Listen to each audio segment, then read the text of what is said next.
नमस्ते।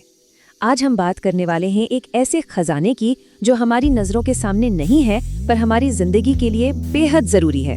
जी हाँ, ये खजाना है भूजल, यानी वो पानी जो जमीन के नीचे छिपा है। तो चलिए आज इसी छिपे हुए खजाने की दुनिया में थोड़ा और गहरा उतरते हैं। तो सबसे पहले ये समझते हैं कि आखिर ये भूजल है क्या चीज। देखिए, बड़ा सिंपल है। जब भी बारिश होती है या नदियां और झीलें बहती हैं तो उनका कुछ पानी जमीन के अंदर रिस जाता है और फिर ये धीरे धीरे धीरे धीरे नीचे जाकर मिट्टी और चट्टानों के बीच में जमा हो जाता है। बस इसी छिपे हुए पानी को हम भूजल कहते हैं और इसी को निकालने के लिए हम कुएं और पंप लगाते हैं। और जो बात सच में चौंका देती है वो ये है कि दुनिया में जितना भी ताज़ा पानी है ना, उसका लगभग 30% हिस्सा यही भूजल है। सोचिए, 30%। ये कोई मामूली आंकड़ा नहीं है, ये एक बहुत ही बड़ा और कीमती जखीरा है। तो सवाल उठता है कि भाई ये इतना जरूरी क्यों है? असल में हम जो साफ पानी पीते हैं उसका एक बहुत बड़ा हिस्सा यहीं से आता है। हमारे खेतों में जो फसलें लहलहाती हैं वो सिंचाई के लिए इसी पानी पर निर्भर हैं। यहाँ तक कि बड़ी बड़ी इंडस्ट्रीज भी इसी पानी से चलती हैं। और सबसे बड़ी बात, जब सूखा पड़ता है ना, नदियाँ तालाब सब सूख जाते हैं, तब यही भूजल हमारा सबसे बड़ा, सबसे भरोसेमंद सहारा बनता है। लेकिन अब कहानी में एक मोड़ आ रहा है। हमारा ये जो अनमोल खजाना है ना, वो अब एक बड़े खतरे का सामना कर रहा है, एक गहराता हुआ संकट। और इस संकट की जड़ है एक असंतुलन। देखिए, जमीन के नीचे पानी जमा होने में सदियां लग जाती हैं।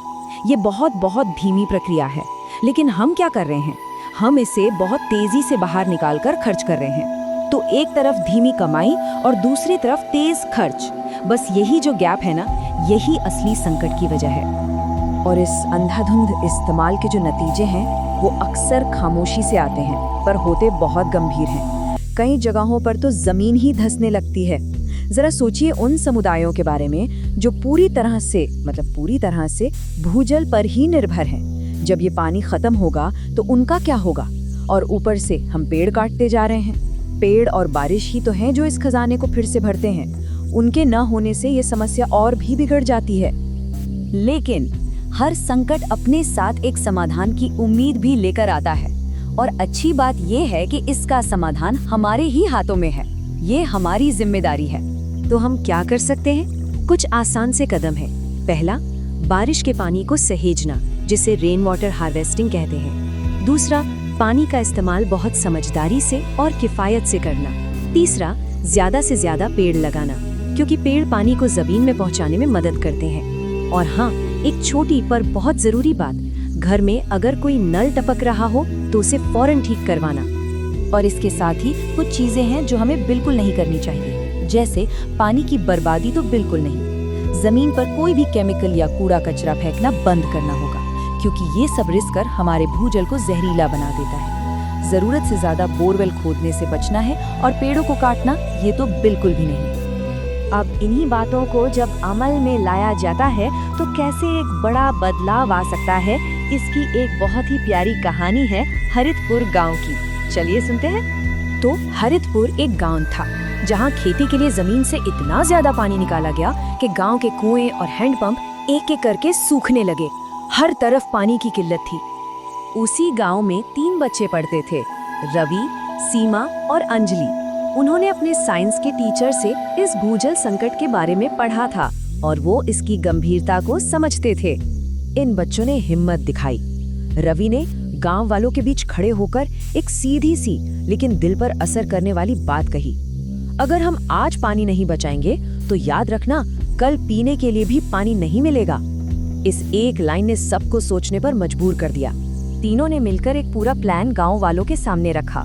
रवि ने सबको भविष्य के खतरे से आगाह किया, सीमा ने समझाया कि बारिश के पानी को कैसे जमा किया जा सकता है और अंजलि ने बताया कि पेड़ लगाना कितना जरूरी है। अब देखिए, शुरू में तो गांव वालों ने बच्चों की बातों पर ज्यादा ध्यान नहीं दिया। उन्हें लगा, अरे ये तो बच्चे हैं। लेकिन जैसे जैसे पानी की किल्लत बढ़ती गई, जब सच में गला सूखने लगा, तब उन्हें इन बच्चों की बात याद आई और फिर उन्होंने फैसला किया कि अब मिलकर ही कुछ करना होगा। तो क्या गांव वालों की ये कोशिश काम आई? क्या उनकी मेहनत रंग लाई? देखते हैं कि नतीजा क्या हुआ। और नतीजा शानदार था। कुछ ही समय में गांव के जो कुएं बिल्कुल सूख गए थे, उनमें धीरे धीरे पानी वापस आने लगा। उनकी मेहनत सफल हो गई थी। हरितपुर अब पानी के संकट से बाहर निकल रहा था। गांव के लोग उन बच्चों के पास गए और जानते हैं उन्होंने क्या कहा? उन्होंने कहा, आज तुम बच्चों ने हम बड़ों को एक बहुत बड़ी और जरूरी सीख दी है।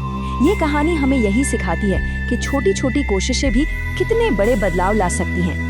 तो इस पूरी बातचीत और हरितपुर की कहानी से एक बात तो बिल्कुल साफ है, भूजल का भविष्य और सच कहें तो हमारा अपना भविष्य हमारे आज के फैसलों और कामों पर टिका है। इस सब का सार बस एक ही लाइन में है कि जल है तो जीवन है, और जमीन के नीचे छिपे इस अनमोल पानी को बचाना ये किसी एक इंसान का काम नहीं, ये हम सबकी साझा जिम्मेदारी है। और आखिर में एक सवाल मैं सबके लिए छोड़कर जा रहा हूँ। जरा सोचिए, हमारे अपने आसपास, हमारे घरों और शहरों के नीचे जो ये छिपा हुआ खजाना है, वो कितना सुरक्षित है।